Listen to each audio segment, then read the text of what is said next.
Hey guys, Paul Riddick here. Welcome back to another edition of the Baseball Dad Show. And today's show is going to be centered around a frequently asked question from dads. And it more or less goes, my son is talented. My son has passion for the game. How do I make the most of it without screwing it up for him? So we're going to talk about that more on the Baseball Dad Show. Before we do that, head on over to baseballdadShow.com. We have a ton of stuff there for you. We have a course specifically for baseball dads on how to raise a great man, father, husband, and leader of tomorrow. We have a scorecard to see if your son's ready to play at the next level. We have a cut and paste email dialogue that you can use to ask your son's coach for more playing time without looking like one of those dads. And we also have a link to our Baseball Dads discussion group on Facebook, which is awesome. A couple thousand dads in there, talking about everything about baseball, being a baseball dad, a dad coach, and just being a dad in general. So great conversations happening over there. Go on over to baseballdadShow.com and you can link to all of that there. So it's coming up over 1,800 phone calls that I have had with baseball dads over the years. And this question is coming up more and more frequently. In fact, it's a very common part of my week now to get several calls from dads of 8-year-old kids trying to figure out what the next step is. Should they play in a tournament team? Should they play in a travel team? Should they play rec? Should they play a little league? Should they commit? Should they have an off-season program? This is 8 years old, right? Like when our dads were not having these kind of worries when we were 8 years old, right? It was like February, sign up for baseball, pay the whatever $15 to get your hat and your shirt and go play, and that's kind of the extent of how much our dads worried about baseball. So this is a new world, and it's tricky, right? Because now here you are, you're the dad. You're in the middle of this. Your kid has some talent. He seems to maybe have some passion for the game. And he wants to do it. He has a desire to go and do it. And there's people that want him to play on teams and commit and stuff like that. But now more and more dads are becoming more sensitive because now this tournament kind of travel all-star academy type thing has been going on for some years. So dads have kind of seen, and there's been some stories written about kids burning out, leaving the game. They've seen local kids, or maybe they had older children and they see kind of how it goes and they don't want it to go differently for a younger child. So dads are a little bit more sensitive to it. So in all the phone calls that I've had with dads, I have learned a lot from dads who got it right. I learned a whole lot more from dads who got it wrong. And so I put together a list of some things we're going to talk about in really no particular order. This is not like a step-by-step thing. These are just what I would think is that if you want to really make the most of it, not screw it up, keep balance so that he plays as long as his genetics and passion and desire will take him, I think these are the things to focus on. So the first one I will say, there's two parts to it. So there's one part as like every player, and then there's another part that you should deal with if your son is a pitcher. Okay, so number one is don't eat dessert first. The 8-year-old, 9-year-old, even the 7 and the 6-year-old travel ball scene is very exciting.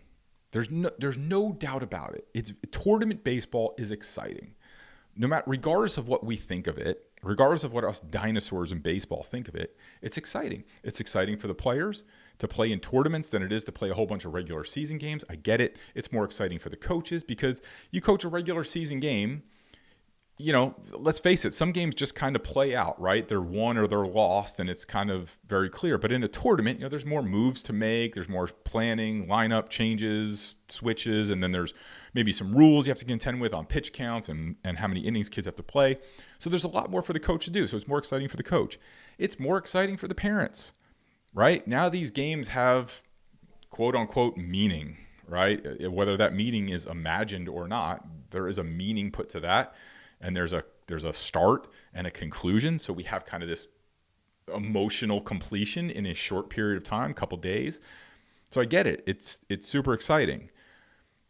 But it is, as exciting it is, and all of those things are true about it, it is also the number one cause of burnout for players, is playing on tournament travel teams. The number one cause of burnout. So a kid who plays travel tournament when he's 7, 8, 9, 10, 11, 12, and then every year, their level of commitment that they have to make in the off season and to travel and stuff like that increases year by year by year. It is the number one cause of burnout. What I would suggest to you is if you can hold off on dessert Don't eat dessert first. It will ruin your meal. You want to know, if you want to be sick, have a piece of chocolate cake with ice cream and then eat a steak after and see how the next 12 to 14 hours goes. And that's kind of what I see from a very large view. I talk to parents of 18-year-olds and I talk to parents of 8-year-olds, and I'm trying to tell the 8-year-old parents what the 18-year-olds are telling me about their experience and trying to coach everybody in between. And so I would suggest to you, delay that world as much as you possibly can. I get it. You're in the middle of it. It's easy. It's all, like we said in the very first podcast of this season, it all looks easy from behind this microphone. I get that. But my advice to you would be, as best you can, delay. And don't eat dessert first. It will still be exciting when he's 11, 12, and 13, and 14 when he's not burnt out on it. Okay, and now there's a whole other podcast that we would do about how insane I think the whole thing is at lower levels, but not for this one. Part 2 of that would be, if you are a pitcher and your son shows some talent as a pitcher, please listen to what I'm going to tell you. Please. And if you have any doubts, let me put you on the phone with a 14-year-old kid with a blown out elbow or has got a shoulder problem or has all other kind of problems and is now out of the game of baseball. It is excruciating for a father when his son is injured, especially when that injury is clearly an overuse injury because they threw too many innings at too young of an age. It is excruciatingly painful for a father to think that they did not protect their child. Excruciating. Please, if your son has talent with pitching, delay. Don't eat dessert first. Delay as much as you possibly can. He's not going to miss out because when a travel ball team or a academy team sees a pitcher, I don't care how good of a coach they are. I don't care how much they care. They are going to ride a good pitcher. Yes, there are the outliers who will never do anything and they'll lose a tournament and they'll lose a game to save pitch count. Yes, there are those people out there. But I'm going to tell you, I've ridden pitchers before when I coached in high school and stuff. Every good teams ride pitchers. We talked in the last podcast. Clayton Kershaw's 31 years old. Seems like he's burnt out. Seems there's problems, right? Because the Dodgers rode him for however many years it's been now, right? Tournament teams will absolutely ride pitchers. Okay, so delay as much as you can. And I would suggest that you delay even the time that your kid enters pitching competitively. Let him play a position. Let him play the field. Delay him becoming a pitcher. He will not miss out. He will get all of the competitive experience that he needs. You can do more harm than whatever you think you'd be missing out on with competitive experience. You're risking in potential injuries. Having said that, I realize I am behind this microphone and you are in the middle of the battle. And this would go into the next one too, is if he's going to pitch, commit to pitch, obviously for one team. For one team. I know kids are playing on multiple teams. Do not guest pitch on teams. How am I going to say this the right way? Well, we'll just say it. When your son takes a shot to guest pitch on another team, there is a psychological, what you probably heard of like frames, that there's people that have different frames, like power frames and control frames and ego frames and all kinds of different, passive aggressive frames. Well, there's one called the prostitute frame. And it's a terrible word and it's a terrible analogy, and I get it, but I want to save your son's arm. You don't want to be in that position. And basically what the prostitute frame is someone that will allow themselves to be used. And this is when you get into these types of situations where you're guest pitching, it's what it is. It's what it is. So pitch for one team at a time. I would not pitch in any more than 2 seasons. So I would not pitch. So it's spring and summer or summer and fall. I probably would not do spring and fall. I would do continuous seasons if you could. If you're not playing continuous season, if you're just playing spring and fall, then pick the warmer of the two.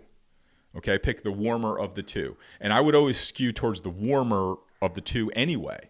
So I'll be honest, like I live here in New Jersey and it's 30 degrees here today. It is the beginning of March. Baseball season is starting. Then the weather is not going to be 60 degrees in 2, 3, 4 weeks.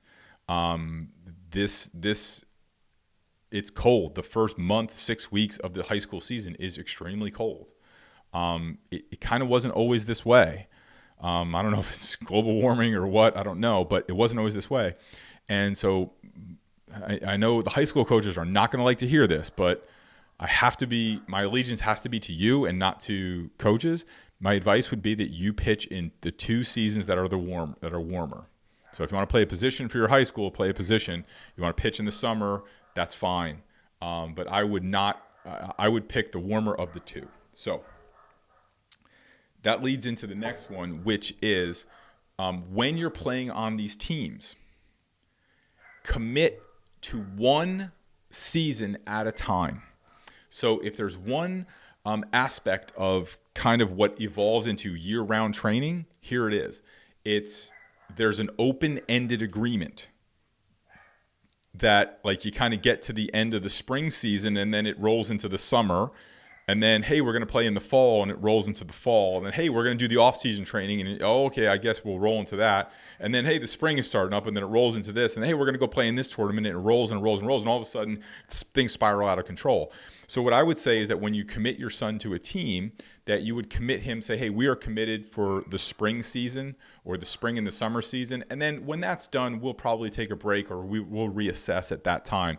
That provides you with a break that you can now, if your son does need a break, or he does want to go play another sport, or he does want to do other things, you now have a natural break, and you're not going to tell the coach now you're not going to play on the team, or you're not going to do the winter workout, or you're not going to go play in that tournament.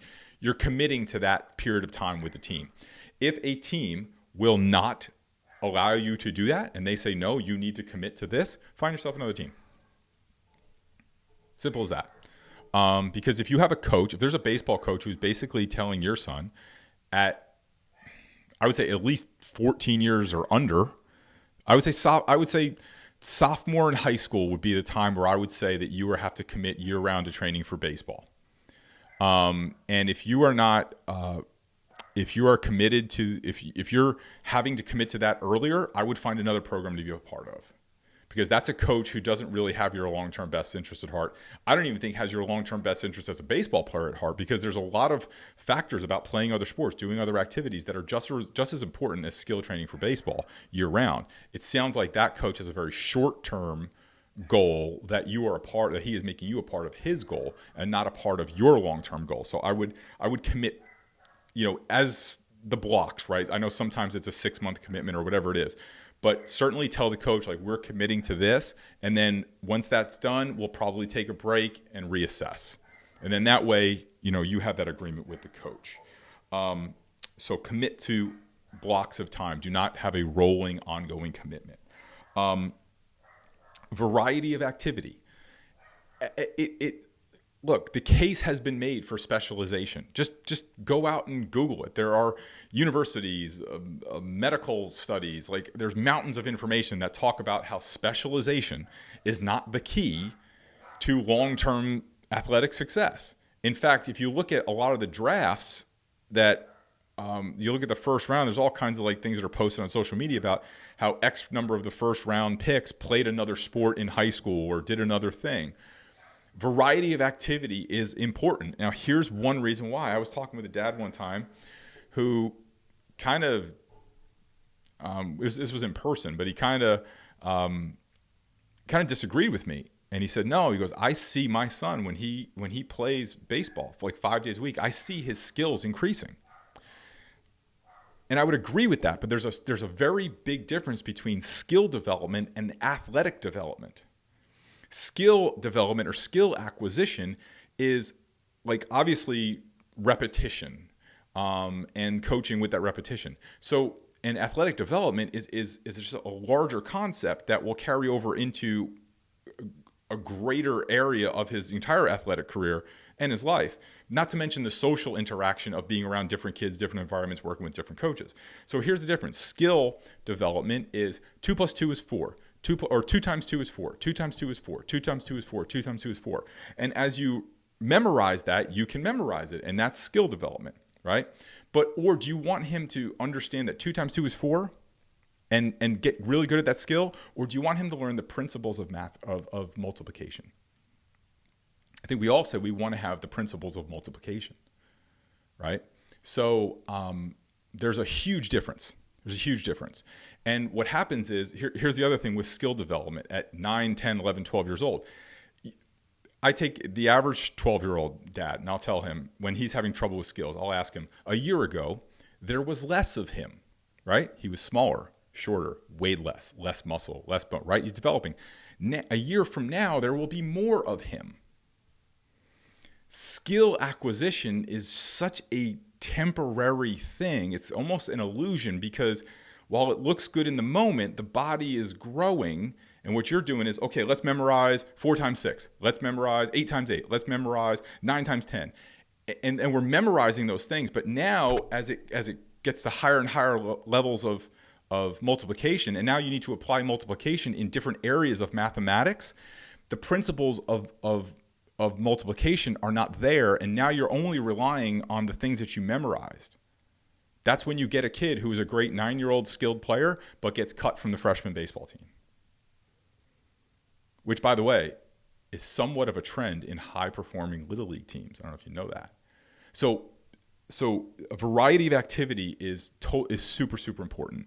Super important. Make sure that they are developing athletically. It will serve them greater down the road.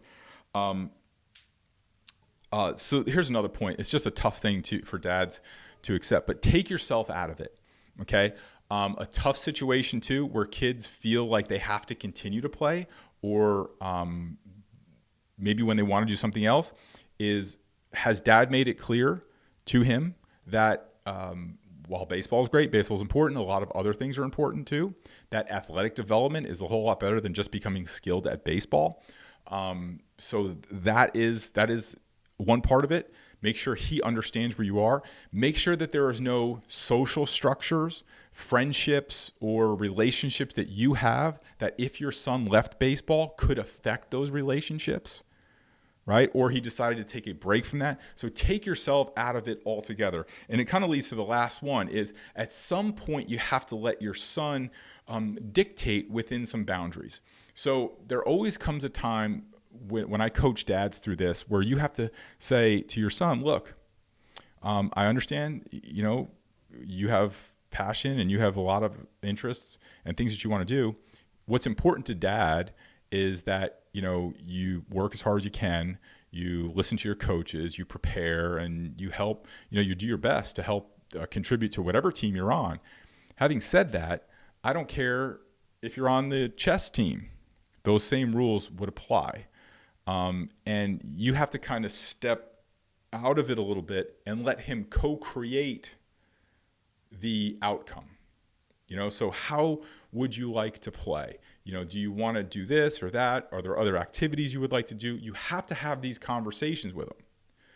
Because I'll tell you what, you want to extend his baseball career, don't make him don't have him on a baseball field looking out onto a basketball field saying, or basketball court saying, boy, that looks fun. Because he could play basketball and develop athletically. He's not going to be left behind in baseball. He just won't. Now, skills might be different, but athletic development, overall development, that stuff balances out. You don't want him standing on a baseball field, looking over at the soccer field saying, oh man, there's a lot of my friends over there. I wouldn't mind, looks like fun. I'd like to go play some soccer. Because that break from baseball and that variety of activity comes back and strengthens a lot of times the love for baseball. We talked in the opening podcast of this season that one of the things we miss is that feeling on opening day that baseball's back. And that's a whole energy and a whole fever to that. So you want to make sure that he completely understands where you are. And what I would encourage you to do is to have your values not situationally specific. What I mean by that is if my kids are doing karate or soccer or basketball or tennis or baseball or anything they do, my rules to them is there are only two things they have to do to make me happy.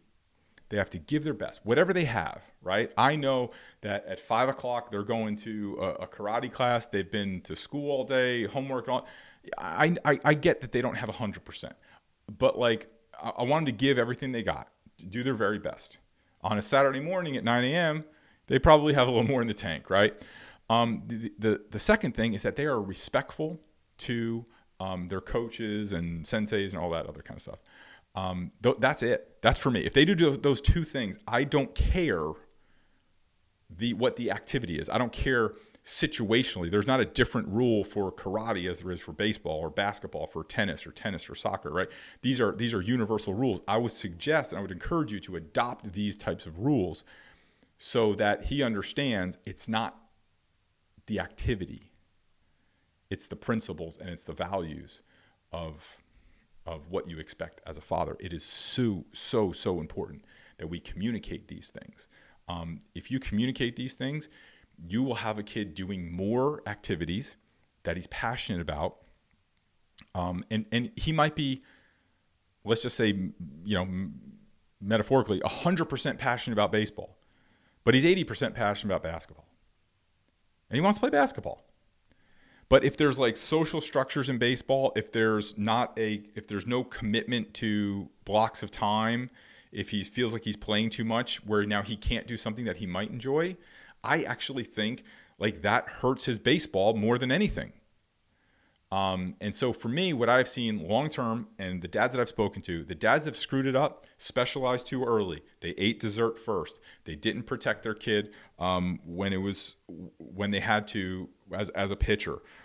They kind of got themselves all wrapped up in the social structures. They got wrapped up in the excitement of the tournament and stuff like that. The guys who got it right, the guys whose kids went to the limit of whatever their genetic ability and their desire to continue was there, they were better at managing these things.